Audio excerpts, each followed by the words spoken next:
Presidenti Trump nuk e ka marrë çmimin Nobel. Kjo pritej. Bill O'Reilly thotë që Instituti Nobel duhet mbyllur.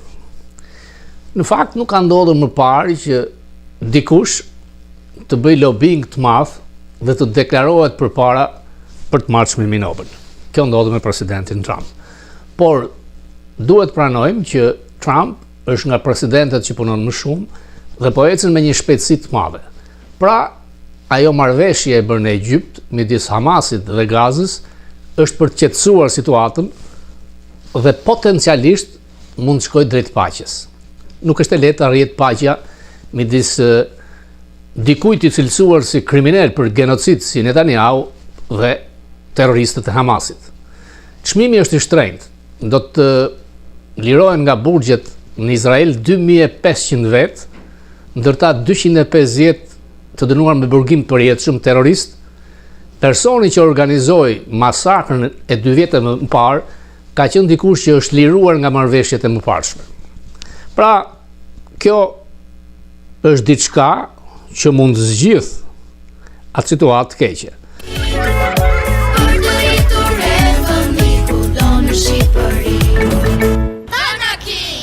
Kudo në Shqipëri. Që në Amerikë ka ndodhur shumë gjëra dhe Amerika është në një çast përcaktues në historinë e përplasjes së konservatorizmit dhe tradicionalizmit me wokizmin, marksizmin, por shpesh erdhi viktima, do të thoshte edhe islamizmin.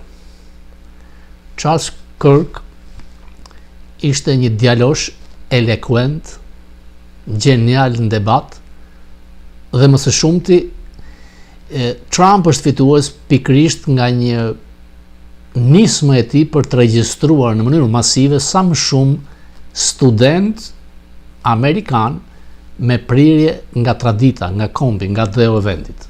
Dihet që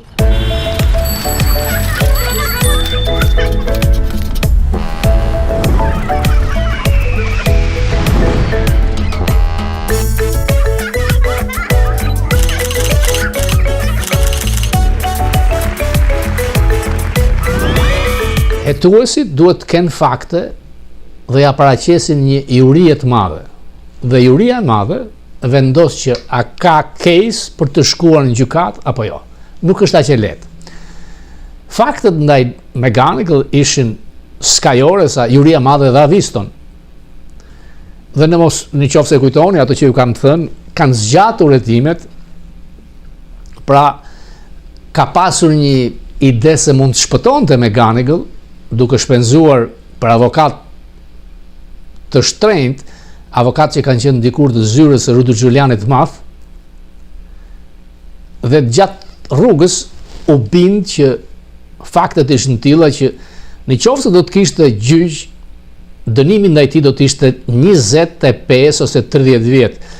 Dhe në qoftë se do të kishte gjyq, e vërtetuar kjo dhe nga gazetarë që kanë bërë hetime të madha, nga Mother Jones që kanë qenë tek unë, kryeministri Rama mund të thirrë si dëshmimtar, edhe pse ka imunitet si kryeministër, por ajo që kemi thënë që është ndaluar nga FBI, të cilët pa pasur mandat mund të ndalojnë gjithkënd, tregon që çështja është serioze. Unë e di shumë mirë dhe nga takimet që pata në Tiranë që Rama tmerrohet nga dosja McGonigal, sepse e di sa thellë është zhyrë, sa është ndotur, sa është ndyrë, sa miliona e miliona dollar kanë kaluar nga zyra e tij. Ajo që më jep një habi është si është zhdukur fuga, Goebbelsi i Ramës. Rama e di mirë që ne e di mirë që sa herë që vinte në këtë tokë të beguar amerikane, fuga, i cili kërkonte edhe Benz Mercedes për të mbledhur Manhattanin para makinë luksoze, kishte një blok dhe çdo gjë kalonte përmes bllokut të tij. Fuga ishte ndrikulli me fytyrën më të ndyrë amerikane George Soros.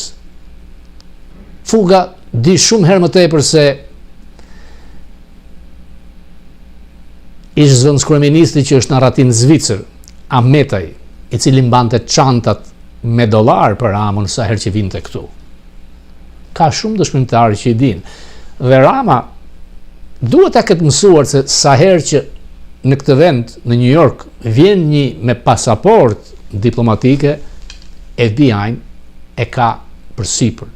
FBI di shumë për lëvizjet monetare të tij, lëvizjet e tavla mballës në company të deputetit ti që e quan dhe Mike Vëlla që u ndalua me $150,000 cash kur do të bëj pagesa për foton e Obamës dhe të tjera detaje që do t'i them në vijshmëri në kontaktet e mia përmes Fokusit. Personi A, personi B janë ata që e thithin, e përthithin në gropën e zhdukjes politike të Ramës. Personi A ish oficer i sigurimit ende vazhdon lidhjet dhe bashkëpunimin me kryeministin Rama. Madje përmes tij Rama ka kërkuar të pajtohet edhe me Metën. Dhe një nga kërkesat mos më përmend me McGonigal. Berisha nuk i ndahet çështjes McGonigal. Dhe unë nga takimi i gjatë me doktorin pash se kishte një dieni dhe madje më ka dhënë informacione që edhe unë nuk i dija, sepse natyrisht nuk jam në Shqipëri, nuk jam në Tiranë. Krimi financiar, milione dhe milione të dollarëve janë në Tiranë, në Shqipëri, edhe në Kosovë. Rama duhet ta di se ka sy, e din se si dërgoheshin miliona dollar deri në Monte Carlo për këtë rreth të FBI-t të quajtur McGonigal. McGonigal është mburrë rrugëve të Tiranës se do të heqim presidentin Trump në kohën e mandatit të parë të Donit Trump.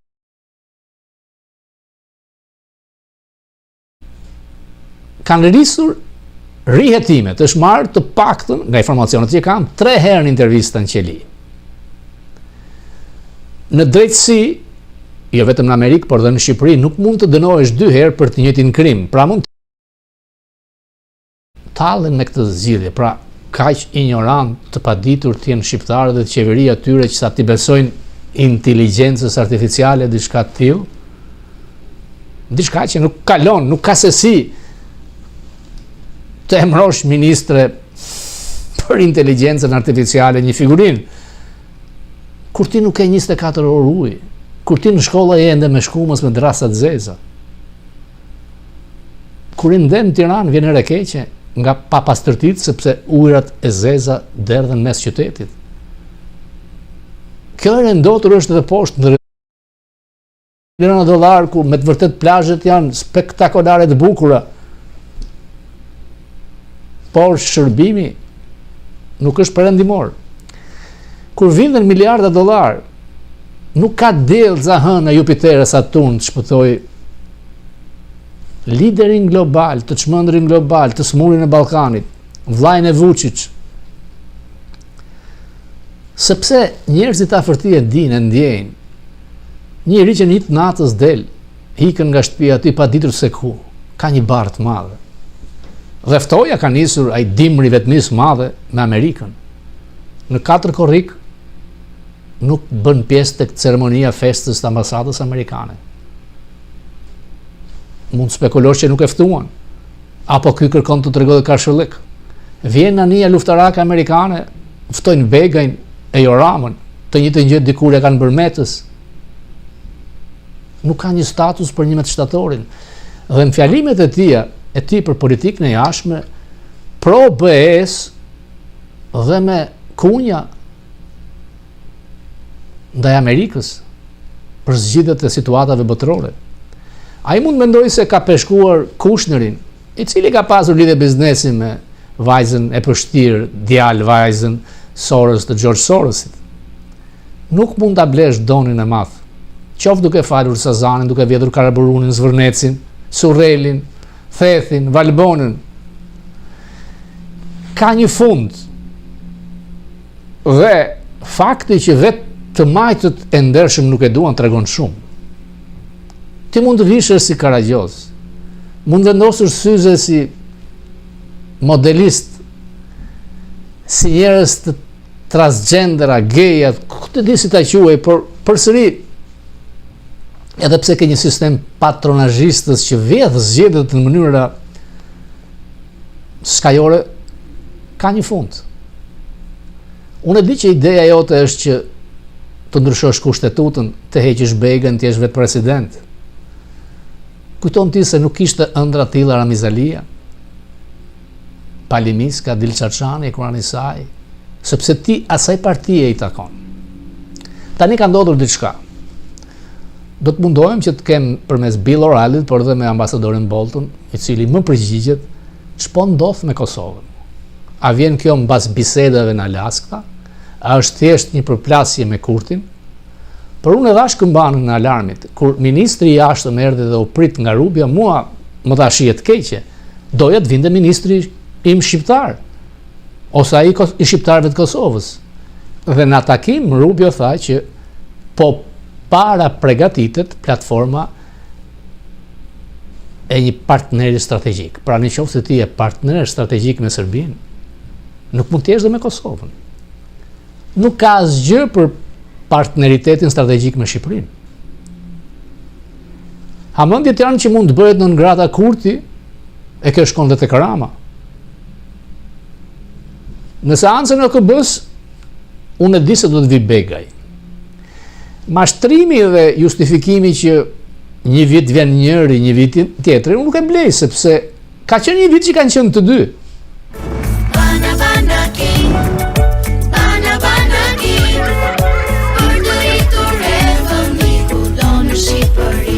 Kontrolloj agjendën republikane në këtë moment si president. Kjo është mjaft tipike, qoftë një republikan apo demokrat në Shtëpinë e Bardhë. Por nuk mendoj se kjo do të thotë që Trump ka ndryshuar në mënyrë themelore Partinë Republikane.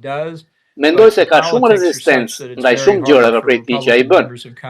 Por politika është në mënyrë që të jetë shumë e vështirë për anëtarët republikanë në Kongres të ngrihen dhe ta kritikojnë. Ai ka qenë jashtëzakonisht me fat sepse Partia Demokrate është kaq e paaftë. Shumë njerëz po pyesin me të vërtetë pyetjen, a do të mbijetoj Partia Demokrate, sepse vetëm energji dhe entuziazmi i tyre vjen nga krahu ekstrem i madh i Partisë Demokrate. Ambasador mendon se Departamenti i Drejtësisë po ndryshon paradigmën e tij. Pas skandalit Nixonit, nuk kujtohet në një president që t'jap urdhra prokurorit përgjithshëm. A do të dëmtoj kjo shumë Amerikën? Por unë parashikova gjithçka fatkeqësisht fillim të vitit 24, në librin tim për media, unë thash se mendoja se nëse Trump do të rizgjidhej, ai do të sillte një presidencë të hakmarrjes. Dhe kjo është ajo që ka bërë. Nuk është vetëm në trajtimin e Departamentit të Drejtësisë, por edhe mënyra se si ai sillet me kryetarët e qyteteve, guvernatorët, me pyetjen e prerjes fondeve qeveritare për programe të ndryshme. Kjo është si thënia e një diktatori latinoamerikan, diku rreth mënyrës se si qeveria ti funksiononte. Ai tha, për miqtë e mi, gjithçka, për anë miq, ligji. Dhe kjo duket sikur është administrata Trump. Pse po e bën atë? Duke shkuar kundër armiqve të tij politik, vetëm për të zvendosur agjendën e dosjes Epstein, apo thjesht i pëlqen shumë të vendos njerëzit kundërshtar në burg. Mendimi im është se kjo padyshim është pjesërisht për të përqendruar vëmendjen nga dosja Epstein. Kjo është një arsye pse dhoma e Kongresit nuk është kthyer së fundmi nga pushimet, sepse nëse e bëjnë, një antar i ri i zgjedhur në një zgjedhje të pjesme, një javë më parë, do të petojë dhe ky do të jetë votimi i shumicës për ta zhbllokuar dosjen Epstein. Nuk mendoj vërtet se Trump ka një filozofi. Nuk mendoj se ai madje bën politik në mënyrën se si ne normalisht kuptojmë këtë fjalë. Mendoj se ai shikon gjithçka përmes prizmit të marrëdhënieve personale dhe kjo shpjegon shumë rreth përpjekjeve për hakmarrje. Nuk mendoj se ai e ka lexuar librin tuaj, por mendoj se ai nuk dëshironte që libri juaj të publikohej para zgjedhjeve. E mendoj tani se si ai u përpoq të ndalonte botimin. Ai shkoi në gjykatë për këtë. Ai humbi dhe tha që ka shumë informacion të klasifikuar në libër, por pastaj tha që nëse dëshiron mund ta publikosh librin pas zgjedhjeve, por jo para zgjedhjeve. Kështu që kjo tregon gjithçka. Ambasador, a mund të më shpjegosh diçka? Departamenti Amerikan i Shtetit tha se po vendosin një pezullim për firmosjen e partneritetit strategjik me Kosovë. Çdo thotë kjo? Unë nuk jam i sigurt nëse ata vetë e dinë domosdoshmërisht se çfarë do të thotë kjo. Mendoj që mungesa e vëmendjes ndaj Ballkanit ose ndaj shumë zonave të tjera të botës po bëhet gjithnjë e dukshme. Me sekretarin e shtetit, që është gjithashtu këshilltar i sigurisë kombëtare, dhe me stafin e Këshillit Sigurisë Kombëtare të reduktuar ndjeshëm, thjesht nuk ka koordinim nëpërmjet departamenteve dhe agjencive të ndryshme që merren me sigurinë kombëtare në Shtëpinë e Bardhë. Pra gjërat ndorin dhe askush nuk e ka të qartë nëse ky është një vendim presidencial, vendimi i departamentit të shtetit, apo i ndonjë burokrati në departamentin e shtetit ose në departamentin e mbrojtjes. Kjo ka filluar të shkaktojë probleme të mëdha. Mendoj se fatkeqësisht do të shkaktojë më shumë probleme me kalimin e kohës. A e mendoni tani për shkëmbimin e trojeve diku në Kosovë dhe Serbi? Kohët e fundit po thonë se ishte Merkel ajo që e ndali. Unë nuk dua ta besoj. Mirë, unë mund të them se të paktën ndërsa unë isha atje në administrat, nuk ishte Amerika ajo që e ndali shkëmbimin e trojeve. Mendimi im ishte se sigurisht që të dyja palët duhet të ishin dhe të dilnin të kënaqura me marrëveshjen. Askush nuk do të detyronte diçka mbi ata nga jashtë që nuk ishin të përgatitur të pranonin. Tani shumë njerëz në Ballkan dhe shumë njerëz në Europën Perëndimore thanë që nuk mund të kemi shkëmbime trojesh, sepse kjo do të thotë e gjithë historia e Ballkanit pas shpërbërjes së Jugosllavisë mund të ndryshojë dhe mund të ketë zhvendosje kufish kudo. Përgjigjja ime ndaj kësaj ishte se po flisnin vetëm për një rast kur të dy palët duhet bien dakord. Kjo nuk legjitimon asnjë shkëmbim trojesh tjetër kudo në kontinentin e Europës. Ambasador, personalisht mua më pëlqen që Amerika të jetë e përfshirë, jo Macron, jo Merkel në Ballkan, sepse me ata nuk fitojmë asgjë. Nuk e di a e pe diçka në Kopenhagen, kryeministri shqiptar tallej me presidentin Trump rreth paqes midis Azerbajxhanit dhe Shqipërisë dhe Macron qeshte shumë. Nuk e di a e pe, si reagon truri Trump nëse shikon diçka të tillë. Ai nuk pëlqen që ta tallë. Por kjo është çfarë ndodh kur ti di aq pak sa Trump. Ai nuk mund ta kuptoj sakt. Ishte Armenia dhe Azerbajxhani dhe Kaukazi, luftën e të cilëve e ndaloi, apo lufta ndërmjet Kosovës dhe Serbisë. Një tjetër luftë që e ndaloi për të cilën askush nuk e di se po zhvillohej. Por gjithçka zhduket. Ai dëshiron çmimin Nobel për paqe. E dini se norvegjezët do të shpallin çmimin premten. Mendoj se ai është pak nervoz. Mendon se nuk do ta marrë çmimin. Thjesht po ju them dëgjuesve tuaj, ai dini rregullat për çmimin Nobel për paqe, të cilat janë në faqen e tyre të internetit. Thuhet se duhet thjesht nominuar për çmimin, jo më vonë se 31 janar i vitit në të cilin dëshiron të marrësh. Kjo do të thotë se Trump ishte vetëm president për 11 ditë. Kur afati përfundimtar u përmush, pra ai nuk do ta marrë gjithsesi. Në funeralin e Charles Kirk ai tha që unë nuk i fal kundërshtarët e mi. I urrej kundërshtarët e mi. E dini? Por problemi është se ai shikon vetëm Fox News. Nuk mendoj se ai e pa talljen nga Rama. Nuk jam i sigurt për këtë. Por mendoj se Trump do të ishte më i irrituar ndaj Macron se sa ndonjë gjë tjetër. Macron ka vështirësitë e veta në Francë, se mund ta shohim, ai sapo pati qeverinë e tij të fundit vetëm për 12 orë. Ai ka nevojë të merret me çështjet e tij në Francë.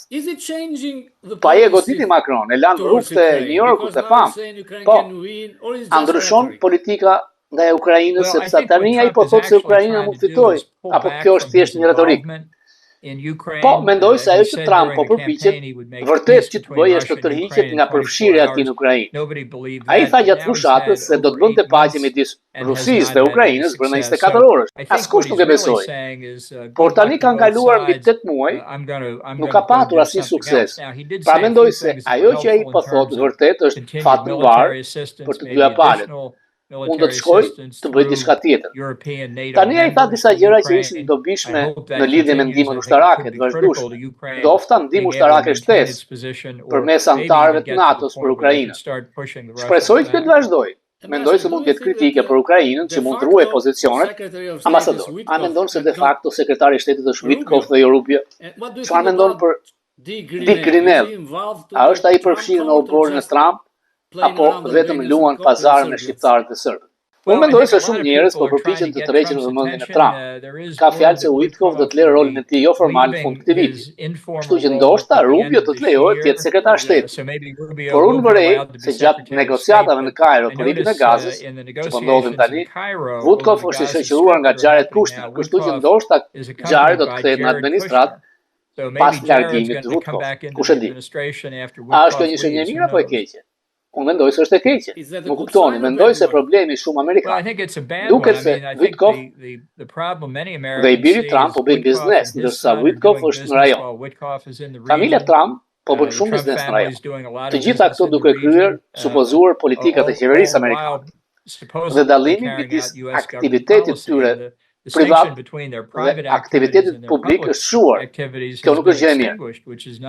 A mendon ambasador se njerëzit e tij, Kash Patel, prokurorja Bondi, do të vuajnë më pas nga administrata tjetër të njëjtën gjë që bën juve, kamit e FBI të tjerë? Po, ata mund ta përjetojnë dhe mendoj se ky është një problem i vërtet për shoqërinë civile në Amerikë. Tani Trump gjithashtu mund të dalë pas tre, duke i falur gjithë dhe gjithashtu. Mendoj se kjo është pothuajse paqe keqe sepse krijon një cikël që duhet thyer. Nuk ka justifikim për politizimin e Departamentit të Drejtësisë. Nëse mendon se Biden i bëri kështu, atëherë duhet korrigjuar. Duhet të nënkuptojë diçka tjetër, përveç se të bësh politizim më të keq. Ambasadore fund, në Viqeza, kisha shumë thirrje telefoni duke më thënë, a ka frikë miku juaj Bolton? Jo i thash, ai mbetet bukur. Është ikona e partisë Reaganit, e partisë Bushit. E drejtë. Do ta kalojmë dhe këtë, do doja të mund të flis jam shumë, por nuk flas për çështjen. Unë nuk jam i friksuar. Falenderoj ambasador.